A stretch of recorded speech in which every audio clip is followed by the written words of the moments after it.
Well, great, everybody. So it looks like we've got a small group today, which is not unexpected. This is one of the few sessions that didn't have, oh, and we're blowing up. Now we got 10 people in. Anyway, I'm assuming a lot of people are going to check this out afterwards, speaking with my colleagues in the rec field, because there aren't CEU credits. So they're attending where they can get credits now, and then they will probably look at this presentation later. Those of you who are joined, though, I'd love to tailor this a little bit to who's out there in the audience today. So if you could go ahead in the chat box, everyone could log into the chat area and just send a quick note. We got three options here. Either you work for a municipality, you work for maybe a private recreation group, or you're a student. If there's something else, throw that in there. But kind of trying to gauge where most folks are coming from, either the community world or the private sector, or looking for careers.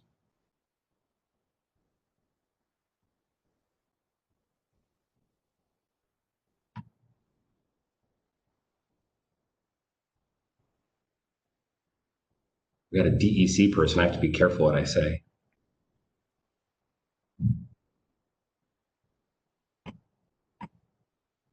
All right, we got a hodgepodge of everything, so I'll try and hit all bases, which is nice.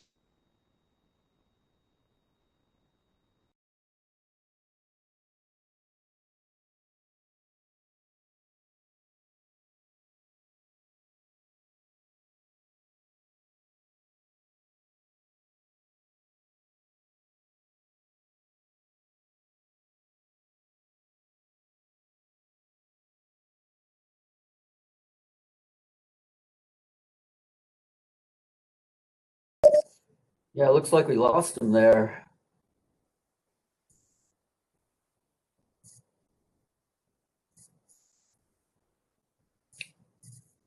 I'll go see what Jason is working on. If he has a workaround here to help Michael get back on board with us. Thank you.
Michael, you might have to exit the meeting and rejoin. If you can hear me.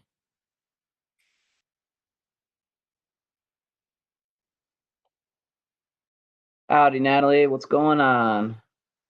So I'm not sure if Michael can hear us, but Well, all right. So did you message him with a PM, like a private message? yeah, I said to leave the meeting and come back. Nope. The lovely part about WebEx is that the only real way to fix these things is to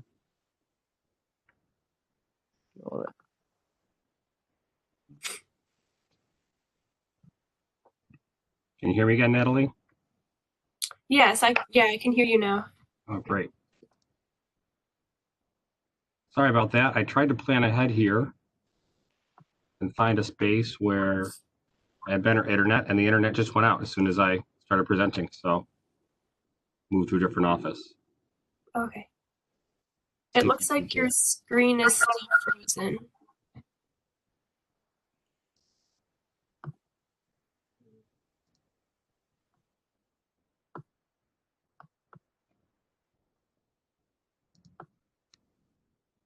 So the best way to fix that is just to try and get him to stop sharing. If he can't himself get him to stop sharing, there's a little toolbar on the top for you, Michael, and you can just click the stop sharing button. Natalie, if he can't do that, you can force stop him to share by clicking the viewing Michael thing, and then there should be a little X on that corner there, and you hit that X, and then it'll take it down. Yeah, if you could do that, Natalie, because I'm frozen here. I can't do anything on the share side. Okay.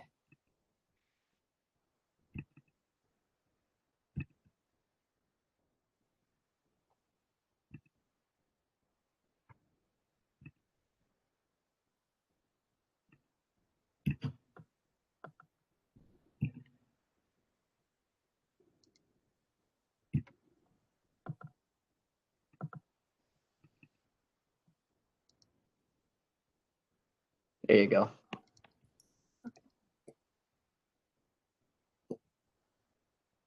Okay. Are you unfrozen, Michael? I'm unfrozen. Can you make me the host, Natalie? Yeah, I just did. See if we can get this live. Awesome. Have a great presentation, everybody. Thanks for the help. Sorry about that, everybody. Of course.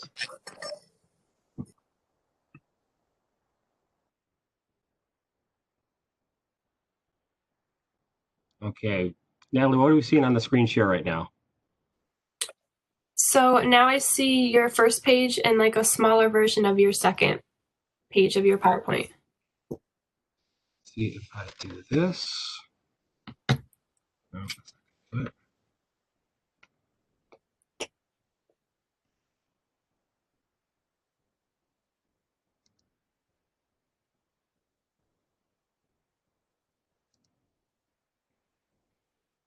what do we have now?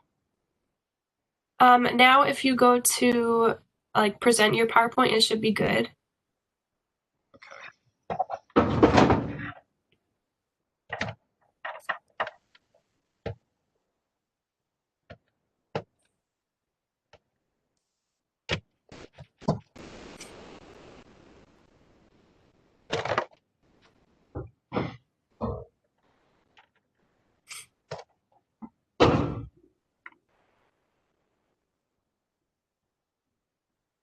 Okay.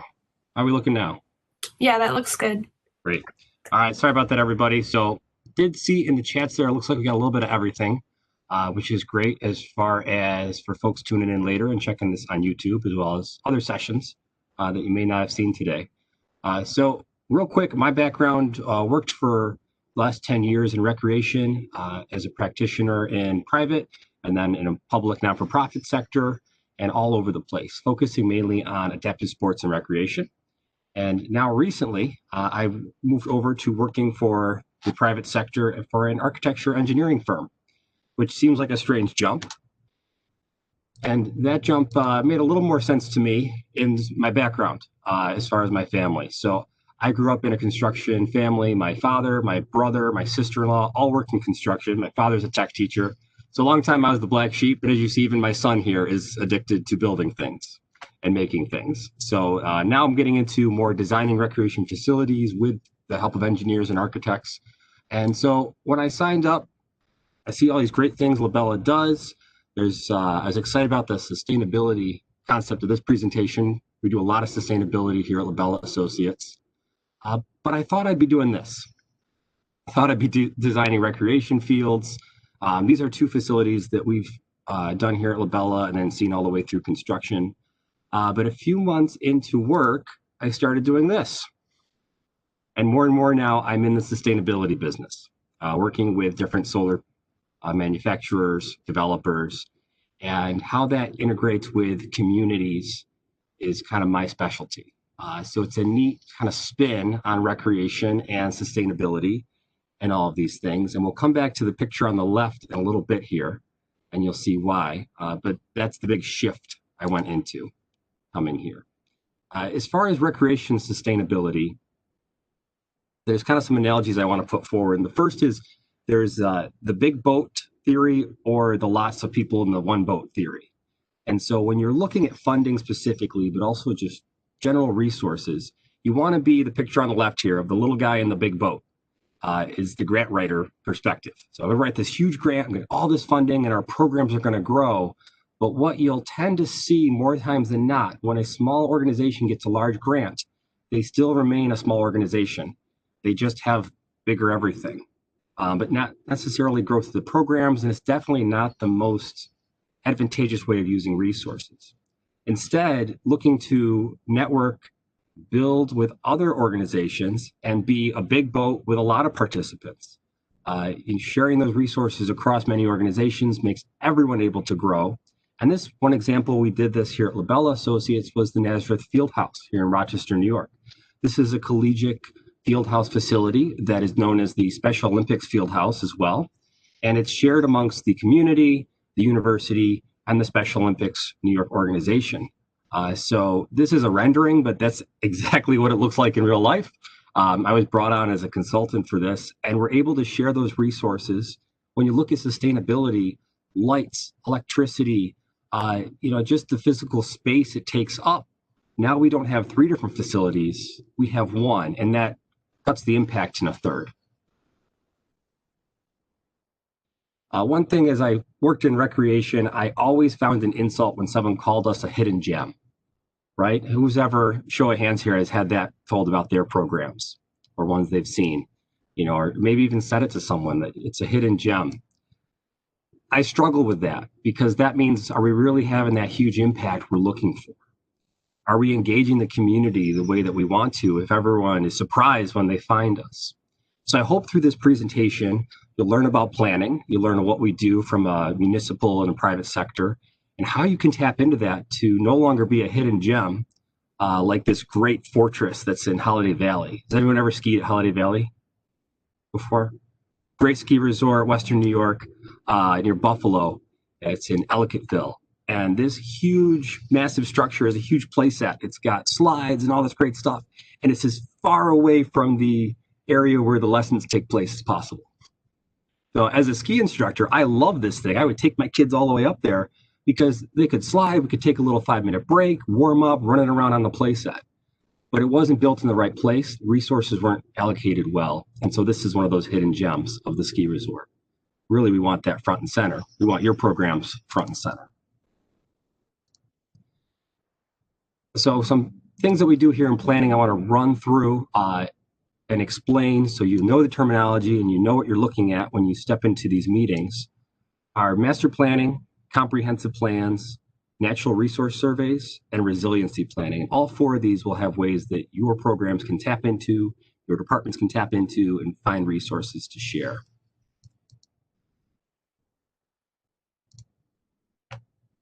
First is master planning, and as a planner, this is a lot of primarily what we do.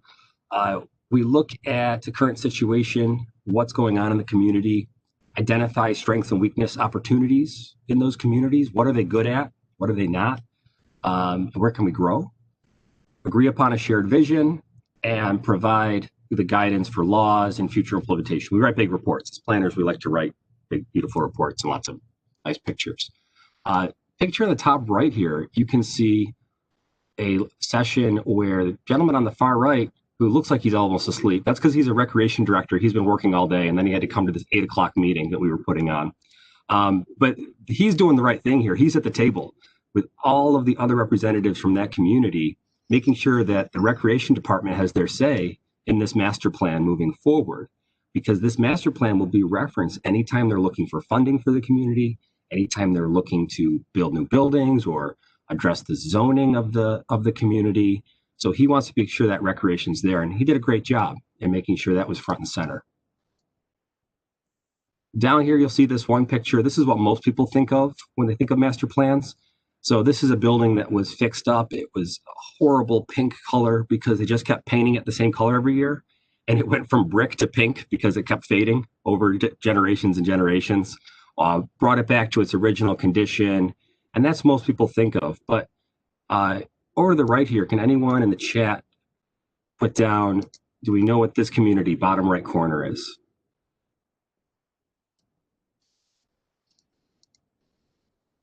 Any guesses?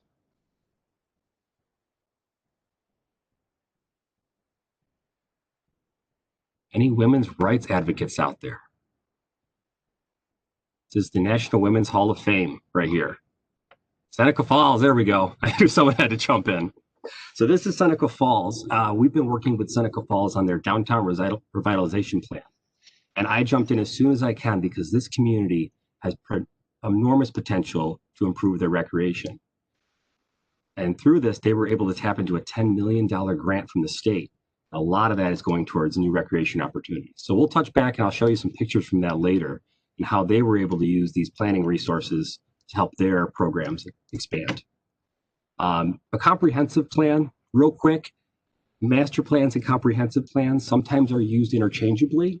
Generally speaking, a comprehensive plan is larger. It includes a larger demographic. It includes a larger space, generally speaking. But like I said, a lot of people use them interchangeably. If you hear about a comprehensive plan, you're looking to be one of these pieces in the puzzle. So maybe you don't want to jump right in there screaming and yelling like you might for a master plan. In that comprehensive plan, you want to make sure that you're one of those groups that they're interviewing and engaging to make sure your voice is heard on a really big scale.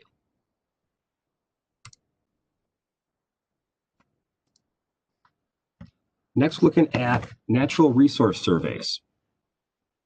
This is something a lot of communities and planning departments will do. And it's something as a recreation professional, I had no idea existed until I got into the planning world. This is a great way to find land. If anybody is looking for property to expand their resources, this is an example from near Syracuse. And as you can see, there's this beautiful river here. It comes down into what looks like a very populated area. And notice at the top, there's absolutely, get my annotation here. We've got no development up here, right? It's all empty except for this one random thing here. Well, that's a water treatment plant. And the reason that none of this is developed, so this is all a flood zone. So they can't put any buildings. They can't do any economic development here. So the town donated the land around the water treatment plant to start building soccer fields, basketball courts. There's a baseball diamond, and it's become a very, very popular site. We don't care too much if the fields flood, they'll dry back out. And it's been an opportunity for them to get land. Now, developers for the surrounding area are even talking now to the town to donate the land that they've purchased for recreation opportunities because they want their company to be seen in a good light. They want to put their banners out on these different fields and places where the community is engaging and enjoying. So being part of those resource surveys is really important if you're looking to expand geographically.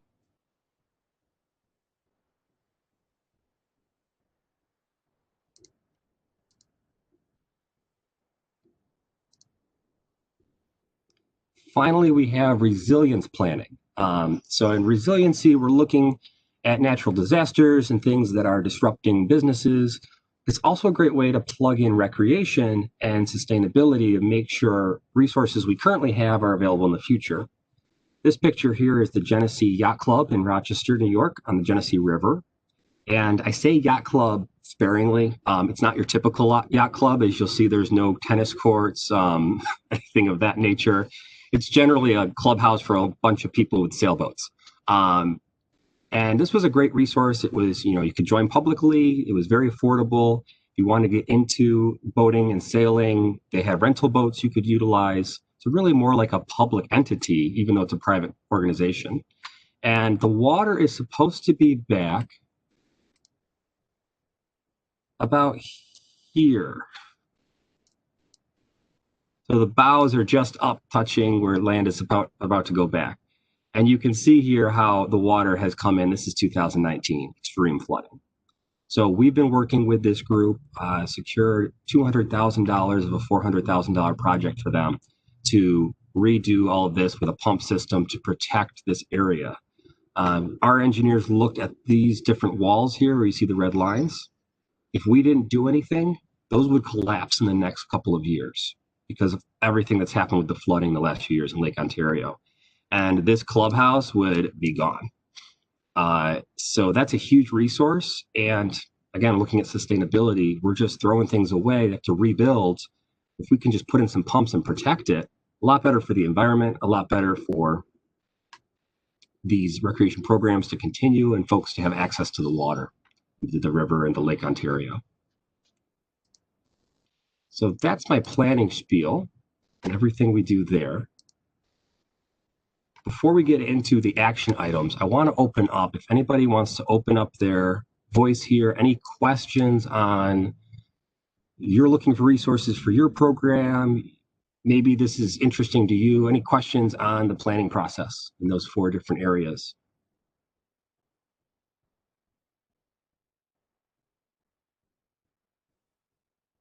A minute in case people are looking for their unmute button.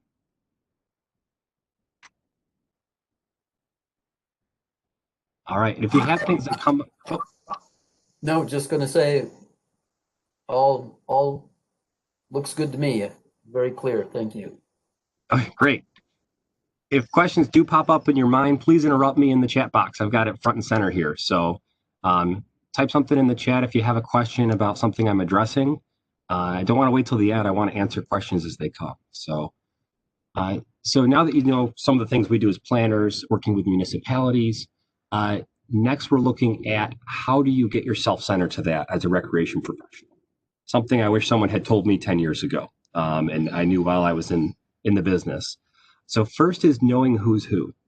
So if you don't know who your mayor is, who works at the town hall, and most importantly, the town, village, or city clerk, if you don't know those people, you want to get to know them as soon as possible because they're the ones searching for grant opportunities, large donations coming into the community, they're aware of them, and they're always looking to spin things. And so to put, maybe there's a huge grant coming in.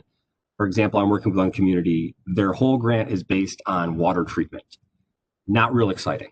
You know, the community, it's necessary, but they want to hear about exciting things.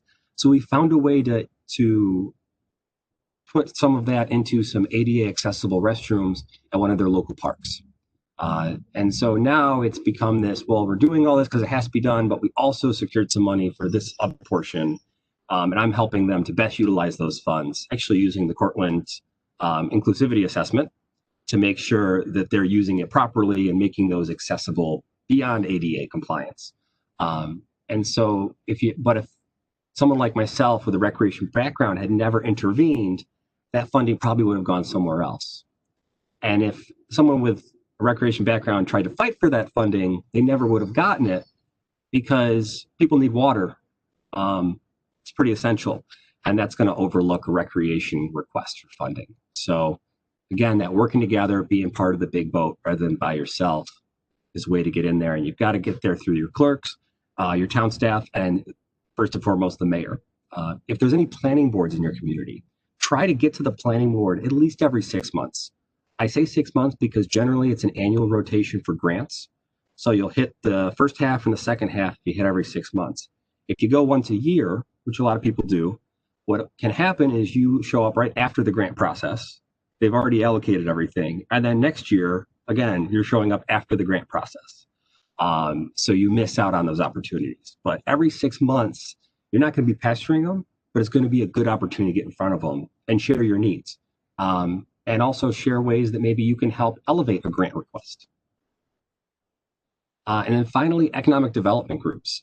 If any rec group in Cattaraugus County right now went to their industrial development agency, they would have free land. Because I know a client who's offering free land to anyone who would develop it for recreation purposes. Because again, they want that public positive publicity that they're helping the community. This client offered to build a playground on the property if someone will just take it and run it afterwards. So they're actually searching for someone in the field.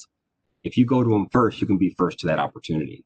So some economic development groups, you've got industrial development agencies. Every county in New York State has those. Also counties in other states. For example, Pennsylvania has an IDA system, very common. So industrial development agencies, great place to start in your county. Chamber of Commerce, they're going to be aware of incoming businesses that might have a recreation base, or also development of areas where land could become available, or they're looking to put in a recreation component to the land. Good place there, especially for trail development. If anyone's looking for trail opportunities, they need easements, Chamber of Commerce is a good place to start.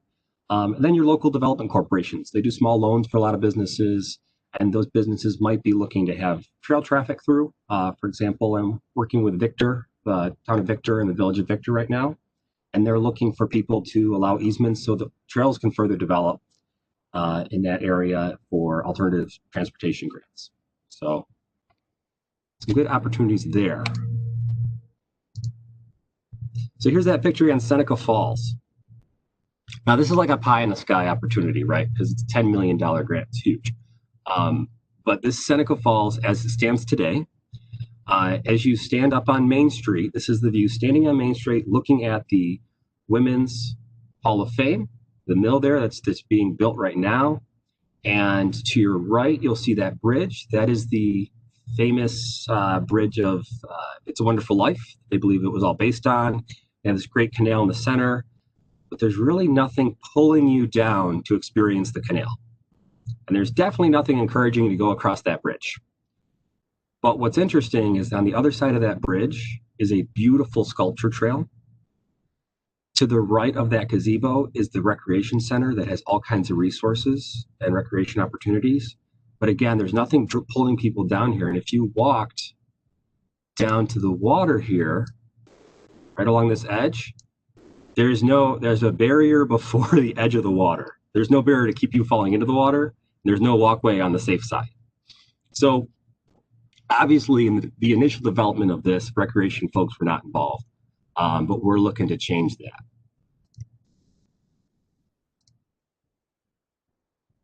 And again, this was the recreation department for the town of Seneca Falls came rushing at this grant, and were involved in the entire process.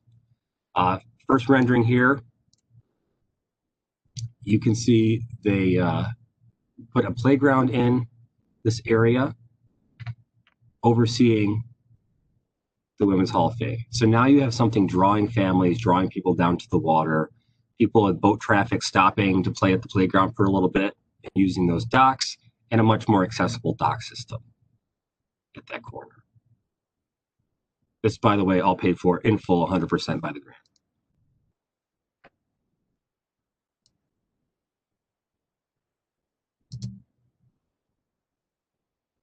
Looking here, this is the skate park at the rec center, which could use some love for sure. And here is the water edge. And they say this is the ramp area to access the water, but I don't know about you. I don't think that's a really safe entrance. Certainly not an accessible entrance to the water or the canal. This is their proposed improvement. This is by Foyt Albert Associates. They put together this rendering, and they're going to build this accessible dock, comes right from the parking lot, and has two areas for folks to get in, no matter what way they emulate, into kayaks and canoes and out on the water. They're working with another private organization that's going to be doing the canoe and kayak rentals, so there's no cost to the community rec center or no big investment they'll have to put after the docks are installed. And this is what they plan to do with the skate park. They're still using the original skate park and going to refinish it, but then also install the new skate park area here. This is going to allow them to hold different competitions, and rather than it being a spot where teenagers come and smoke and get away from their parents, they're actually going to have competitions here, just like they were planning to have the skateboarding in the Olympics in the same type of Olympic platform. So this will be a regulation skateboarding competition space. Again, all this paid for by the grant. So any questions or anything come up in, I did see one question here. So what's your specific job title? So I am a planner. I know that's like a really strange generic title, but that is exactly what it's called. If you look up, there's the American Association of Planners, and that's our whole job title. Generally, planners either work for a municipality or they're like myself, where you work for a private company and do consulting work for communities. So now, obviously, the next question, you see all those great things happening in Seneca Falls. How do we get our hands on this money? How do we apply for these opportunities? Again, get in front of your mayor, get in front of your community, and look into opportunities such as the CFA. It stands for Central Funding Application for New York State. And this again is that example of how to get in that big boat. Here is the table of contents. And I put a green dot next to everything that needs a recreation component. So those communities are going to have something recreation involved if they want to. The strategic planning feasibility studies have to have community rec involved. Arts and culture initiatives, facility improvement programs, environmental protection grants for parks and heritage, recreation trail programs, canalway grants, all of these require a recreation component. So if you can be first to your community planning boards, to your community mayor and town clerk, you're going to be first on the table for these opportunities. Now, you notice it said CFA 2019. That's because there was no CFA announced for 2020. The state has a little bit of a budget crisis right now. I know I'm preaching to the choir for a lot of people on that one. So this is a unique opportunity where there was no funding announced or awarded for 2020 at this point. Usually it's announced you can apply starting in May, and then you have 1 month from May to June to apply for funding, and then it's announced later in the summer. So now as snow fell here in Rochester a few days ago, we're assuming we're not going to have a CFA application come out. But you're in a good place to plan for next year, 2021. With all the stimulus things coming, there's obviously going to be infrastructure components, just like we saw in 2009, 2010 after the recession. Part of the stimulus always goes into infrastructure. So if you have a canalway grants, start looking into those right away. See who's the players in your canal area. If you want to get waterway programs started. If there's some arts and culture pieces, maybe even a new facility you're looking at, start to look into who you can partner with. And build those relationships now, because right now you've got a year and a half to get ready instead of usually people have a month. So any questions on those funding opportunities specifically? Cool. So I went back to this picture in the beginning here of the solar farm, and I think it just shows a good example of sustainability. This solar array, as you can see, outlines here. This area is a park area. Back here is someone's private property. Over here, they're growing agriculture. And in the middle, these are wetlands. So this solar developer really took the time to make sure that their array was as large as possible without interrupting the community, working together with the local property owners, the parks, the wetlands, so they're not disrupting habitat of animals in the area, and agriculture to make sure that farmers still have the space they need while generating electricity in a sustainable way for the community. I think it's just a great example of what we can do as recreation professionals. Instead of trying to run in and steal grants and be competitive, how can we go in and be a part of these bigger community-wide actions and get the most out of it for us as well, and have the biggest impact? Got a question here.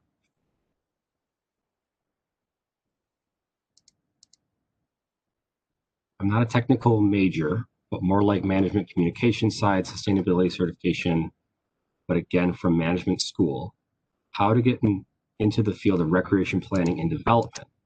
That is a great question. I was extremely fortunate that I had been a consultant for the firm before I was hired. So I consulted with them. I loved working with them on that Nazareth Fieldhouse project, the Special Olympics Fieldhouse. I says, man, I got to do this as a job. This is just too much fun. So I just hounded them until they gave me a job, essentially. I applied for 3 different things before finally they actually called me and said, we're not hiring you for that job. We're going to make you a planner. So they told me this was the right path to go into. I was kind of strong-armed into it, luckily. There is college degrees and everything for planning. I say that because I don't want people to be discouraged when they see that and go, oh, I went down the wrong career path. That's not true. You don't have to be certified to be a planner. You can start working as a planner under a master or a senior planner. And then down the road, after a couple of years, you can apply for the exam and to get your certification. So it's kind of like an apprenticeship kind of approach, if you'd like. So I would start looking at your municipalities, if they're looking for support, ways you can get experience in it. Like I was consulting on the side, working with them, gaining the experience there. And then from there, look into ways that you can network with either municipalities or local companies that do planning services. There's firms all over the country that do planning services, so there's no shortage of that for sure.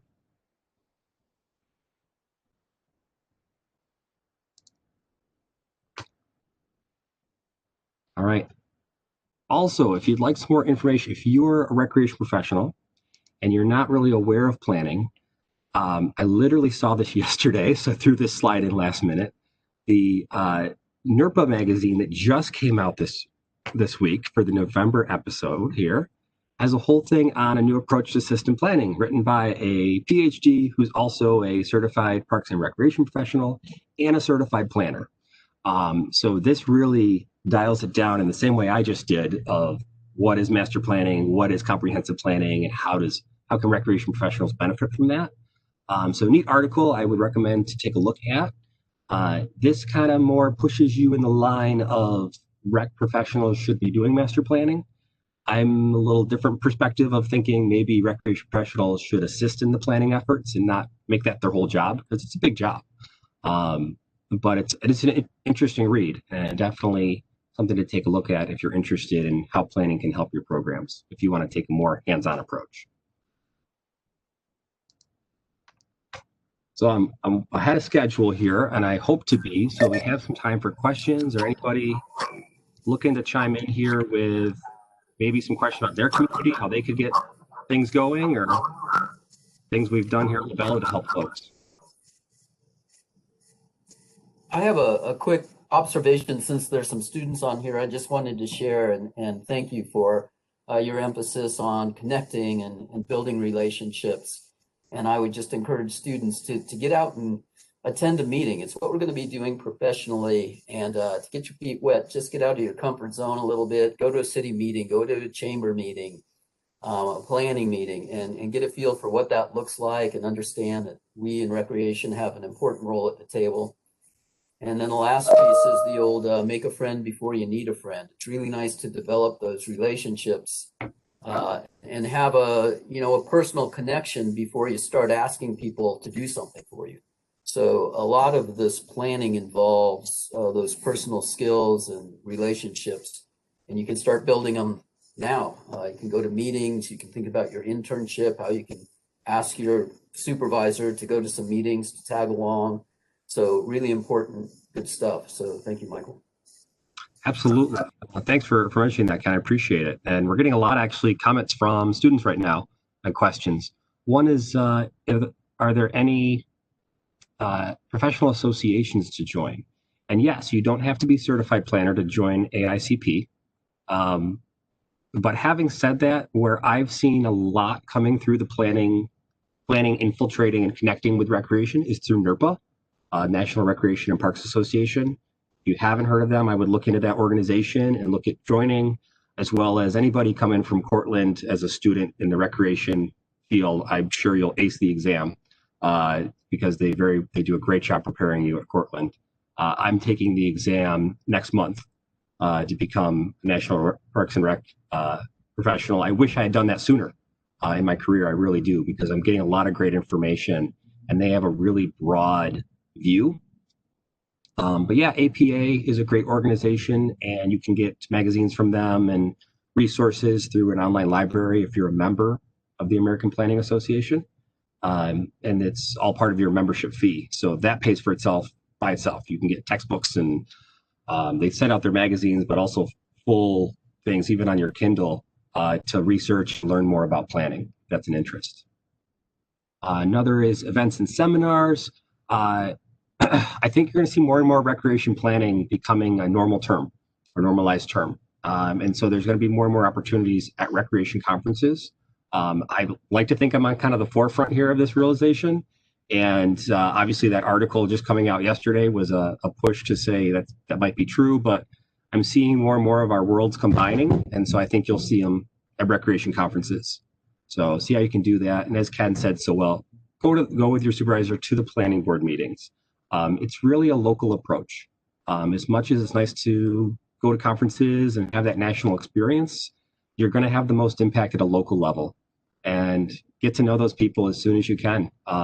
And just one quick meeting and they see you, they'll be impressed that a young person is interested in planning, because I'm not too gifted in the hair department, but looking around the room, I usually have the most hair and I'm definitely the least gray at a planning board meeting. So as a young person showing up, you'll make a positive impression just by being there. Another question here from Riley. The part about meeting local government officials and building that relationship was very helpful. Thank you. And thanks for the add-on, Ken. So a nice comment there. But yeah, I can't say that enough, of meeting your local officials. If you live in a city area, you know, that you might not be able to have access to the mayor. For example, in the town of Bergen, if anybody calls Anna Marie Barkley in the town of Bergen, the mayor, she'll pick up the phone and talk to him. You know, if you try to call Mayor Lovely Warren in Rochester, she's a little busy these days. You know, she's always been busy, but especially now, there's so much going on in the city. I don't think you'll get through to anything.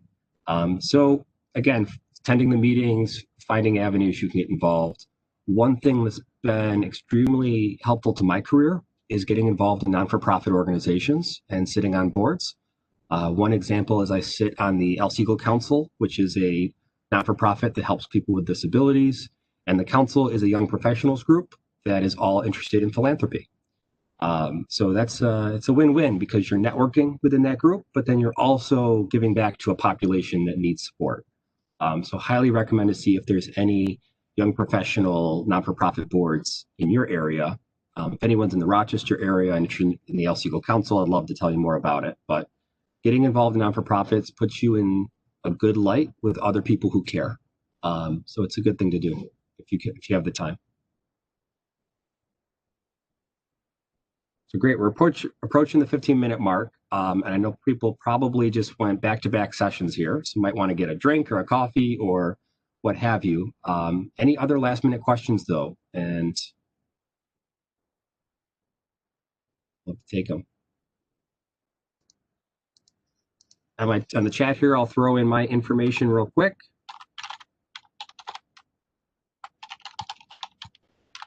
Please send me an email, give me a call.